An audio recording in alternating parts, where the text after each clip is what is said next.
This is what I see as a threat. And initially I thought, okay, why would I build something that is under a threat? I would potentially become a threat myself. Yeah. And then come to this market, right? Don't let him leave. Close the door, please. On today's episode of Primetime Primo, we'll be hosting Mr. Yeldar, one of Dubai's top ex-real estate agents, who is currently investing in tech startups. From one perspective, I got bored. From the other perspective, I started to see that the potential is limited. That's why I wanted to try different industries. Did you regret it by now or not? And we'll be talking about future of real estate in Dubai and AI integration in the industry. Actually, I'm a true believer that AI have a capacity to fully replace real estate agents, especially in Dubai market. If you train the model in a specific way and you have enough data, especially in Dubai market, it's doable in 1 year. In addition, we'll be sharing our predictions about future of the market and the prices. Once the demand went up, but supply was still the same, of course the rents will go up. But the next year starting, 2025, 2026, 2027, 2028, we will start to see the handovers of the properties sold from 2021 to 2024. And lastly, we will be talking about technologies that can empower or threaten the real estate businesses. For instance, I know there is few platforms in the market that service real estate companies by giving them access to all the projects being launched or information on all the properties available for sale.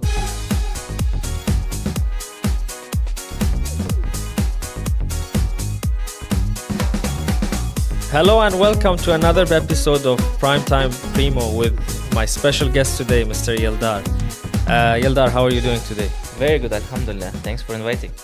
Sure. Yeldar, I will introduce him very quickly. He was one of the top agents in Dubai. He was for, I think, 6 years, 7 years in the market. And he started investing in the market. And now he's doing venture investments in Kazakhstan for startups. Right? Yes, that's right. So that's a great opportunity to ask a lot of questions because, in the end of the day, we're working in investment fields. And whether it's startups, whether it's tech, whether it's real estate, and someone who have experience of all like you would be really beneficial for us, for the viewers, to look into real estate from a different perspective and compare it to tech or startups and see how this tech and startups will influence the real estate market. So that will be our goal of today's episode. Amazing. I would love to. So firstly, why did you leave real estate? Why did you stop being a broker?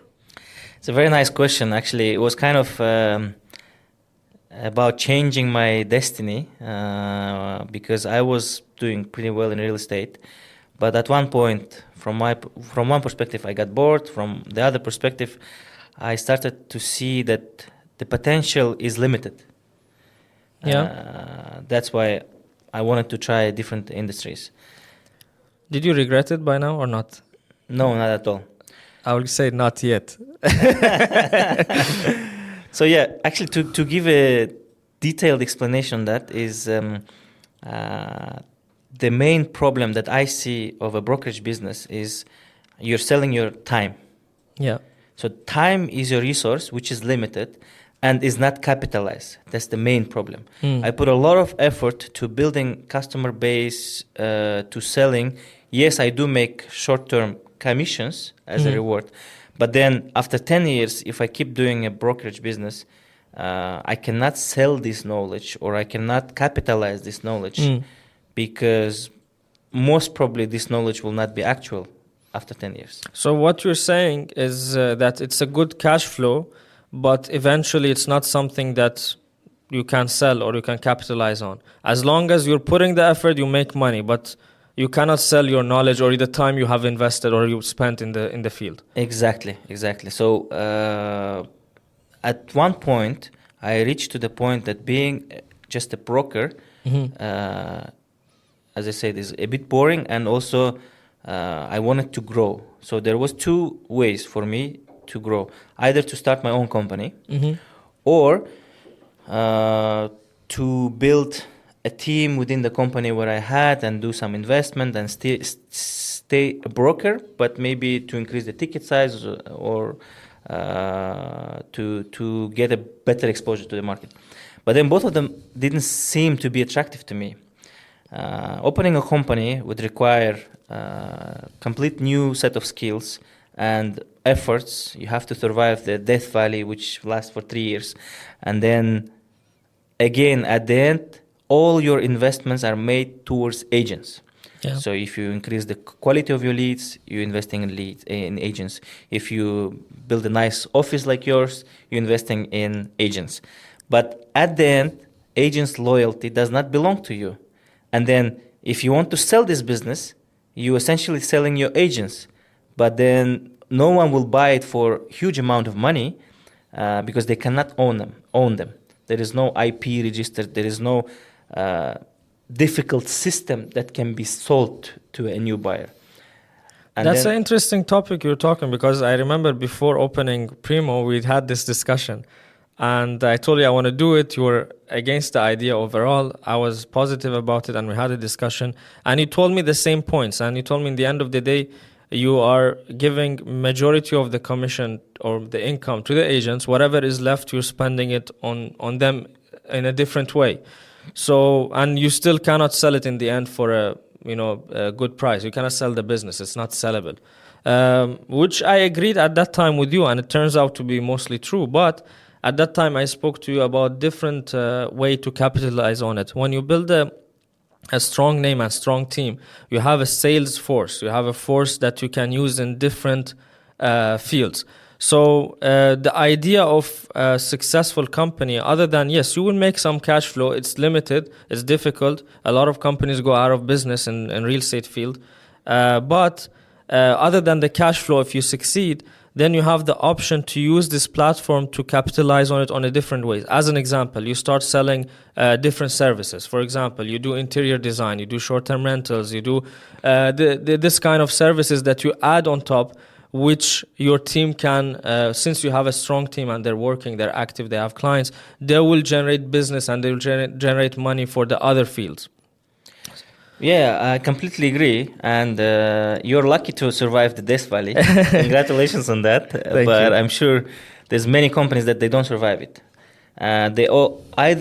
They have to have a big vision of building an ecosystem around it to survive it, or most probably they will not make it. But from my end, what I thought, it was not giving me joy. This was the main problem. Which is why I wanted to get into an industry where I would personally grow. And that's why I started to try this startup world, different businesses. I even invested some money in F&B, car trading. But after all, of course, also I burned most of the money. But the most exciting one was the startup world. And I do believe that if you invest in technology and you invest in the companies that utilize the technology at its most probably you're gonna make money, and it's fun. This is the main important part for me. It was fun. It's very interesting. A lot of bright minds are doing some cool stuff, and just being engaged with these startups was the main reason that I'm not regretting that I quit real estate. One of the main reasons I really insisted on you to come, in the beginning we were hesitant about it, because you have a unique, we always talk about the real estate, investments, stuff like that. I always like your opinion.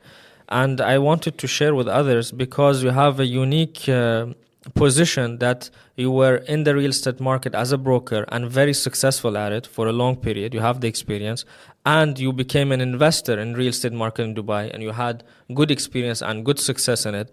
And then you started venture investment in startup and tech. So you know all of them, and you can connect all of them, and you can give us a very unique point of view on real estate market, on technology that maybe we don't have it because we didn't experience the things that you experience. So one of the first questions I would ask is that how do you see AI integrated into, or how do you see the future of real estate, and how do you see AI integrated in real estate, in Dubai at least?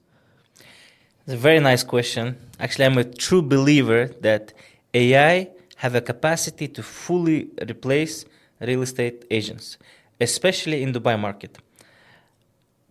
Okay, if we divide the real estate into two, secondary and off-plan, off-plan market is something where you essentially sell the data. You sell the gathered information to a client depending on his request, which AI can do easily. In most of the cases, AI can replace an off-plan agent. Maybe replacing a secondary agent would be more challenging because of the human touch, a lot of footwork, a lot of emotional rapport building with the client, and also you have to find an actual unit from the market. And gathering information from secondary market is much more difficult than just from the developer's website or stuff like that. Yeah. So mainly you are talking about off-plan brokers. You're talking maybe eventually it will replace all, but especially off-plan ones you will see in the near future that they will be replaced with AI.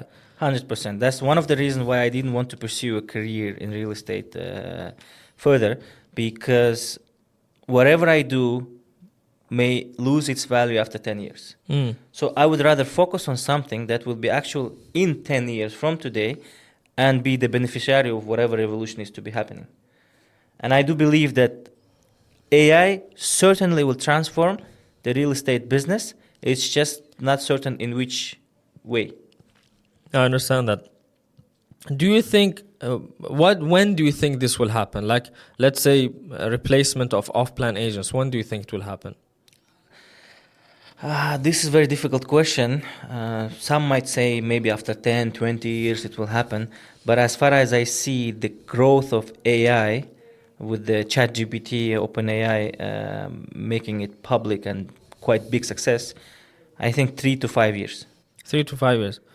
Do you think that you would need to reach like general intelligence in AI to reach this point that it will replace agents, or no, even before reaching that level, it can happen? Because I don't think we can reach that level in the next 3 to 5 years, at least what the experts are saying.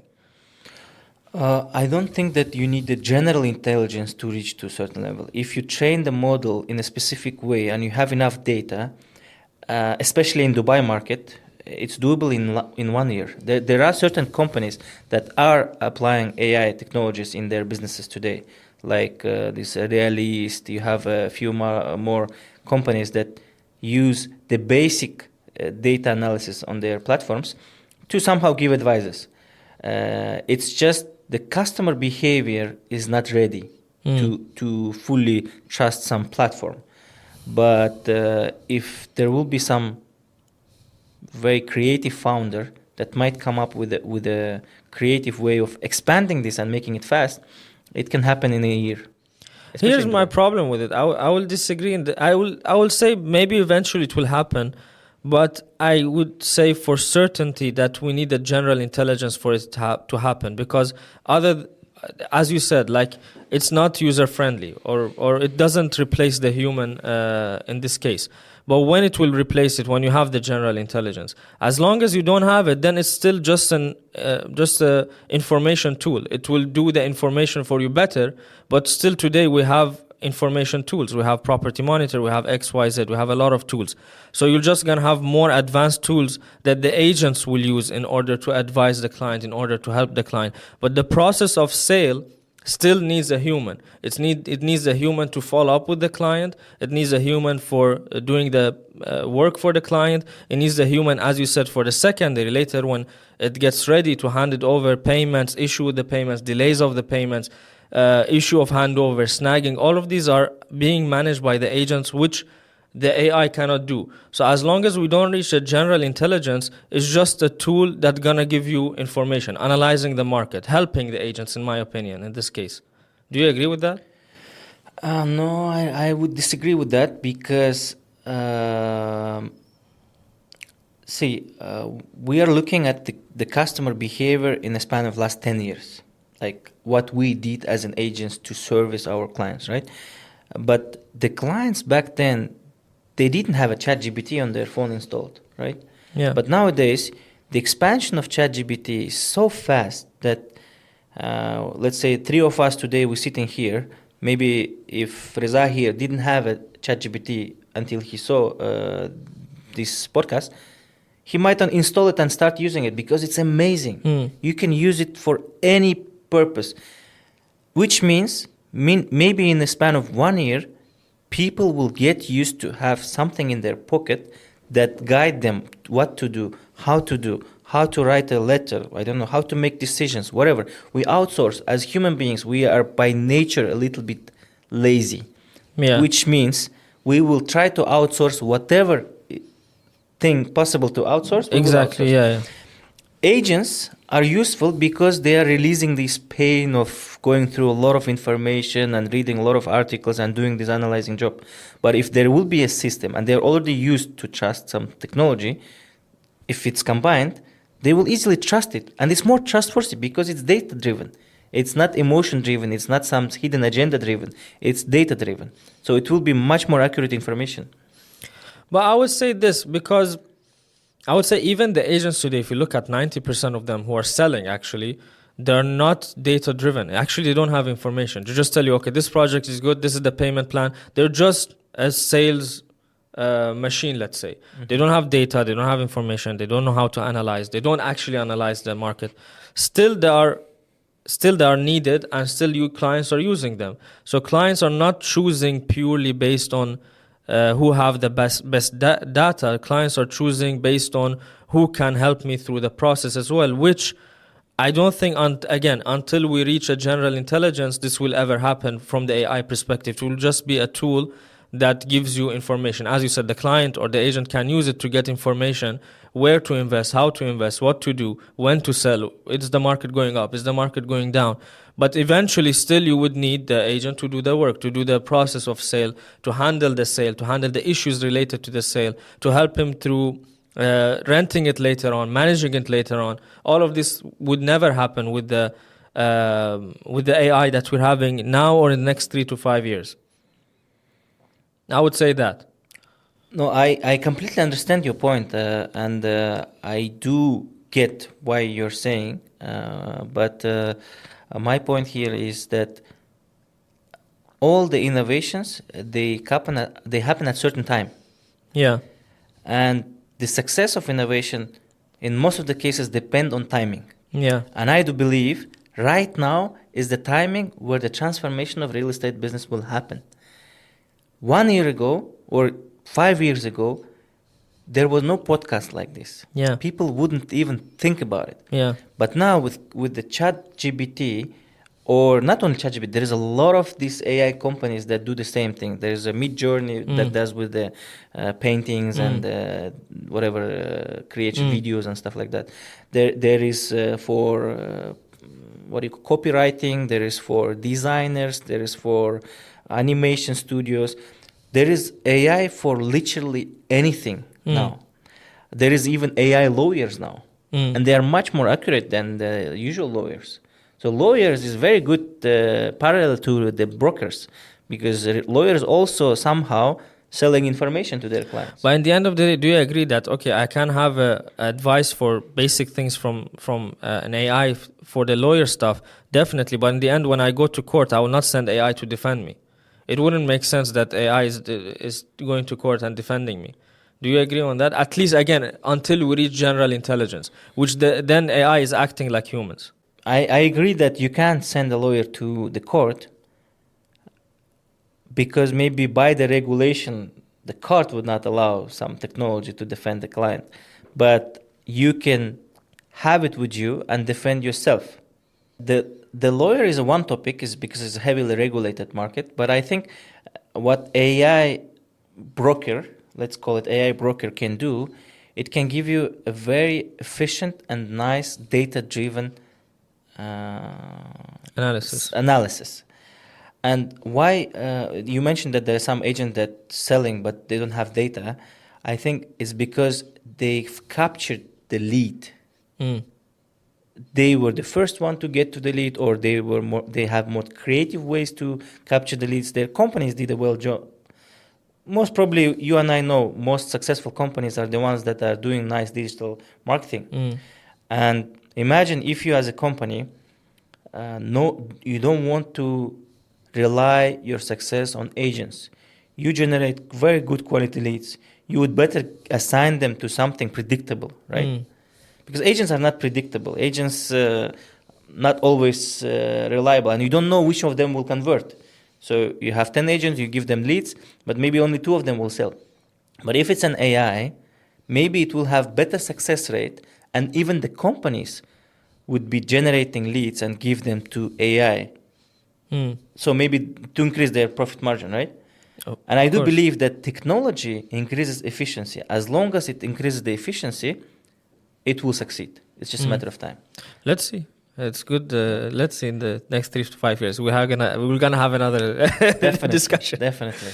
Okay, so the next question is, what do you see the market future? I mean, you're an investor in the market. You have properties here. You sold properties. You were a broker.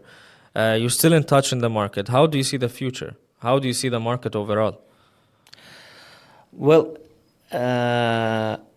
if you asked me this question 2 years ago, I would probably answer you the same, but I was wrong. 2 years ago, I was expecting that the market will slow down. Yeah. But it's been another 2 years. The market was going crazy, let's say. Yeah. But there is few reports that I read recently. Emirates MBD published a report saying there's 100,000 units to be delivered in the next 15 months. Yeah. Which is at least double of what was delivered in past 10 years. Maybe more than double, because on average it was like 40,000 units. Yeah, so it was like 35 to 40,000 Yeah. on average for the last 10 or 15 years. And now all of a sudden, in 2025, we're expecting 100,000 units, which means that the supply will double at least. But then on the other side, we have the demand, which I wouldn't say increasing. It's probably decreasing because the Russian hype went down.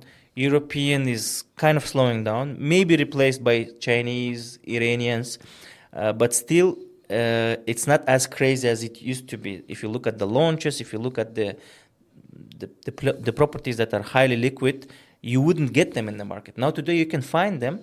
Maybe they are not negotiating, but they are in the market at least. There was a time you wouldn't find a property at any price. There were clients that were willing to pay, I don't know, 20% premium, 30% premium for market price, but they wouldn't get it.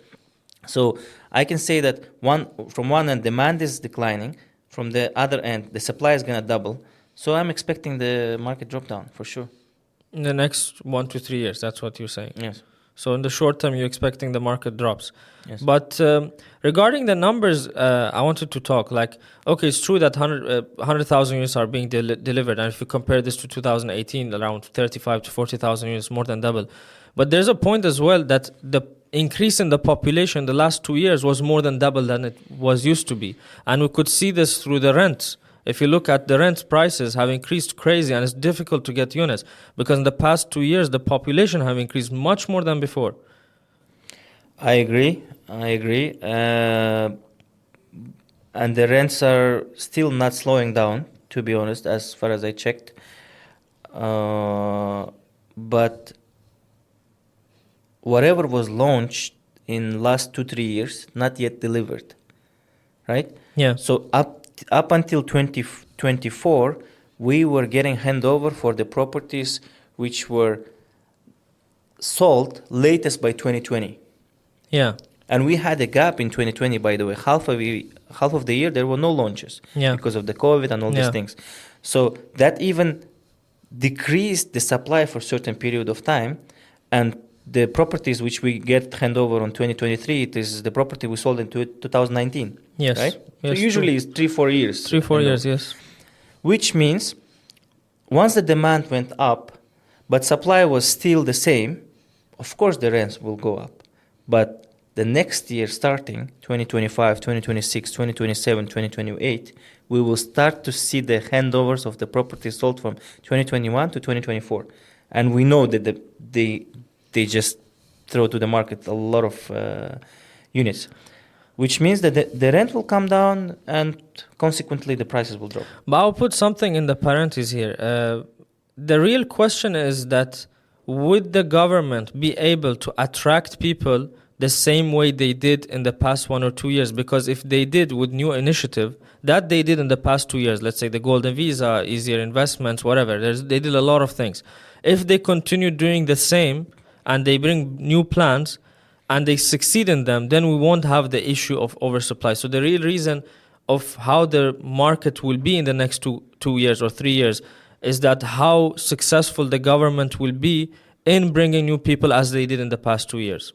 Do you agree on that? That's a very good question. I mean, Dubai government is doing a lot of great job on attracting foreign direct investment, attracting bright talents from all over the world, especially even in the IT business, in venture world. In last 2-3 years, they launched, as you said, golden visa, retirement visa, freelance visa, and all these things, right? But also, additional boost was given by some European tightening the tax regulations, the Russian and Ukrainian war, Definitely, and all these things, which boosted the population. So unless unfortunately, something bad happens in the other countries or some restrictions from the government side from other countries, the migration should not rapidly grow. It will gradually happen as it was happening before 2022. But then even with that growth, how can you guarantee that it will keep up with the supply that's being doubled? yeah. So Yeah. this is the question. Yeah, then this is a real question that I think we cannot say for sure the answer. Nobody can say for sure what's Yes. going to happen the next 1 to 3 years, because it really depends again on the plans that the government has that we're not aware of them, and the situation in the global politics that again Yes. we're not aware of it. So these two factors will play a big role in the next 1 to 3 years, deciding whether the market continues growing or it will drop. But do you agree that this time, if there was a drop in the market, we will not see a crash similar to what we had like in the previous years? We will see, let's say, a market correction, but not a crash. Definitely, because real estate market is known for stability, right? And less volatility. The only time Dubai market crashed, in fact, was in 2019. The only time. The next drop down from 2014 all the way to 2020, it was happening gradually by 3 to 5% annually. Yeah. And it was not like crazy 20 or 30% drop down. That's for sure. But my point is, because I'm looking as a flipper, which I started to do like 4 years ago, and it was very successful for me. I'm not gonna flip anymore, because now the time will play against me. If I buy and hold, it will start depreciating a little bit. Then it doesn't make sense for me to hold. Trust me, if there was an instrument like shorting Dubai real estate market, I would definitely bet on that. So I get your point. So now the time is against you. It was the opposite the past 4 years, but now holding will not be that beneficial. If you're a flipper, then it's not a very healthy market to enter for flipping. I agree with you. I'm against flipping in this market. But for long-term investment, I still believe it's still a good opportunity to find good options and keep them, rent them out, and benefit in the end. Yeah, of course. If you compare globally, the rental income in Dubai market is on average 5%. Sometimes you still manage 6-7%. Yeah, you still get 6. Let's say average 6, I would say, even not 5. 5 in, let's say, downtown areas, yeah, average 5. But if you talk about the city overall, average would be 6, I would say. Yeah, even like 5-6%, which is better than keeping in deposit. It is better than keeping in Singapore, London, New York, or whatever big cities in the world, because they maximum give you 2 to 3%. Yeah, true. So in terms of rental income, and if you have a capital, let's say you have $100 million and you want to put $2-3 million just to have it as a safe haven with some dividends on the rental income, then of course it makes sense. Yeah. But in my specific situation where let's say 50% of my capital I cannot keep in real estate, right? I would rather do something with it in a business. Maybe 10% I would just freeze. But this is what I would advise. Yeah, I agree with you. But definitely for long-term investments, still the market is good. It's good to put money in real estate. There is, in the long term, you will always win. Number one. Number two, there's still chance that the market go up. We're not saying that the market definitely will go down. It depends on a lot of situations. But for flipping, it wouldn't make that much sense. In the end of the day, where else you can put for long term your money? Real estate is one of the best options as an asset, and the return that you're getting in Dubai is one of the highest in the world, and you're in the safest city in the world, and a lot of advantages that we have. I guess that's one of the main reasons generally people invest here. Yeah, it makes sense. Even though the market size is not big, like if overall you look at the entire real estate market is more than $300 trillion, and here we're talking about not even a 1% of the market. So it is comparatively small market, and most of the money is in stocks, in bonds, or whatever, businesses, and different type of real estate, commercial real estate. But here in Dubai, we're talking mostly only about residential, right? Residential, yes. There are people that choose to do so. It's just I'm not still that rich. So, as a real estate business owner, what do you think are the technologies that gonna empower me or gonna threaten me? It's a very good question. Actually, there's a lot of business models that would threaten you. I mean, they might seem to be empowering at this point. For instance, I know there is few platforms in the market that service real estate companies by giving them access to all the projects being launched, or information on all the properties available for sale, or some floor plans, brochures, and all these things. And they combine them as a platform, and then they sell you subscription. You, of course, as a company, are interested to pay them so you can service your agents, right? And they're empowering you at this point. It's a win-win. But imagine there is a certain period or a certain time when they reach to the point that they have all the information and they can directly service your agents by cutting you out. Okay. That's your threat, because agents will be definitely motivated to use their platforms because they will give full service. Maybe apart from generating leads, the only part that's missing for them as of today now is generating leads. If they will grasp that part, then they can replace actually real estate business. But this is the thing.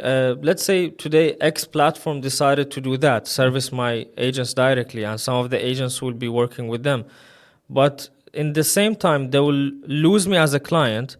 At the same time, I can replace them with another competitor of theirs. So I would not lose this data because I can use a competitor. And if all the competitors go to this field, then there will be a new platform, because there's clients existing to service them with this data, and there will be always again new one because there's always clients. So I will never lose this data. So if I have the data, why would anyone work with them? Because the point that you're saying is that they have the data you don't have. If they cut you off, then the agents will be motivated to work with them.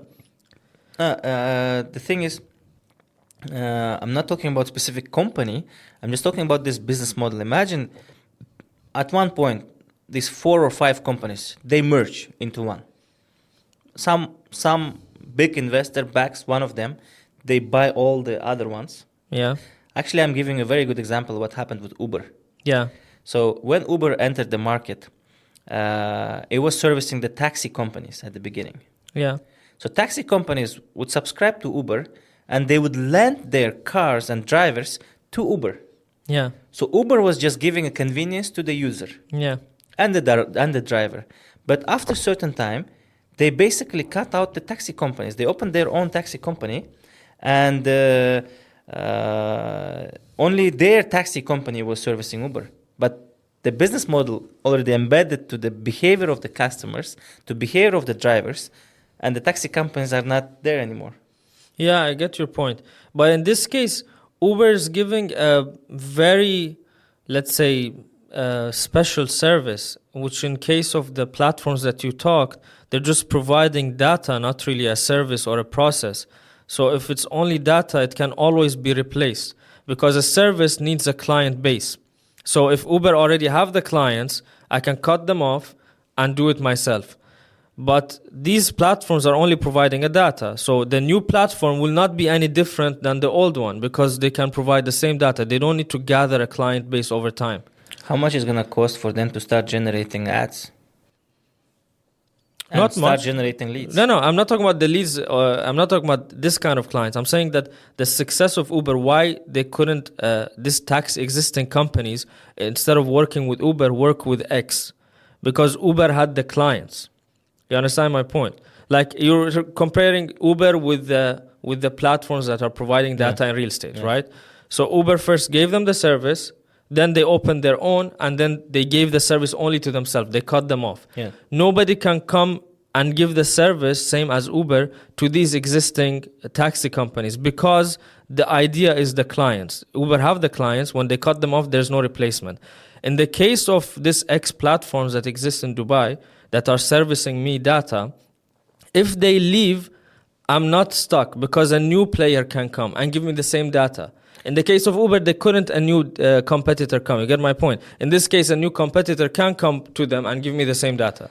I don't know specifically if there were competitors, but I'm assuming it's just a matter of venture capital backing one of them and buying off the other competitors and becoming like a monopoly so that you don't have an option.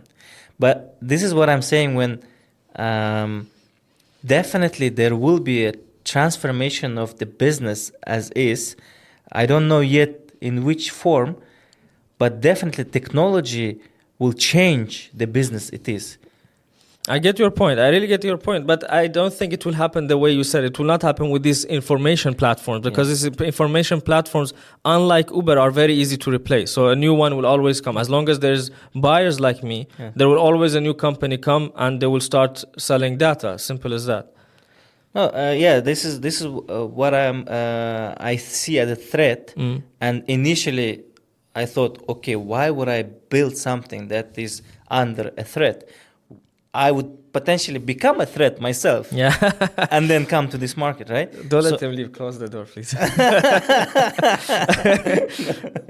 But even me myself, being in the market for 6-7 years, and then joining venture capital market and having engaged with lots of smart and bright people from the startup world, I still didn't come up with an idea that can really change this industry. But I hope I will find. Then I'm sorry, brother. But maybe I will take you on board. I will think about it. All right, Yeldar, thank you for the information and the insight you gave us. It was really helpful and good for us to know about these things, especially from someone who was in different industries and successful in them. Not only, I know a lot of people tried real estate and tried brokerage, but they failed. That's why they changed. But your case is special because you were very successful at it and you changed. That was a surprising part for me. So thank you for coming. I hope it's worth it. I hope I will not regret. Thank you very much, Yeldar. Thanks you for your time. Thank you for watching, guys. Follow us and subscribe. Nice.